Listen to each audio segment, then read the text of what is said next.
Magandang araw sa ating lahat.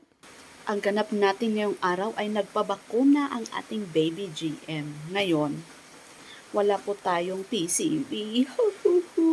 So, ang binigay lang po is Penta tsaka OPV, oral polio vaccine. So, regional daw po na wala yung PCV. So, hopefully next month magkaka-stock. So, for now, tingnan natin kung nag-i-increase ba or tama ba ang kilo ni JM habang uh, pumupunta ang mga araw, dumadaan ang mga araw.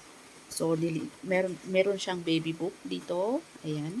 So, nag-update ako dito ng kanyang kilo. Kasi si baby JM is born low birth weight. So, 2.14 po siya. So, talagang kulang po ang kanyang weight sa kanyang birth weight sa kanyang age of gestation. So, every 15 days, tinitimbang natin siya para matingnan natin kung may increase at kung effective ba ang ating breastfeeding. Kasi yun po yung dapat nating tutukan. Okay, so, nung birth weight niya is 2.14, and then nung August is naging 3.1, o di ba? June 20, naging 3.1. Tapos nung July 17, naging 3.7. O, di ba? Pakyat tayo ng pakyat.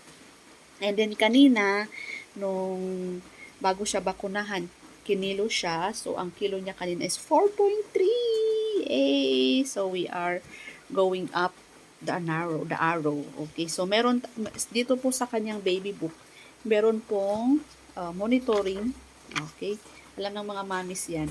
Yung monitoring ng kanilang birth weight. So, mayroon siyang, yan, birth weight or birth to 6 months for boys. Ayan. So, ang track natin dapat paakyat within this line.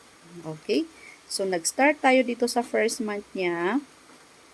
Ayan. Okay? Weeks yan. And then, hanggang makuha mo yung hanggang sa 6 months.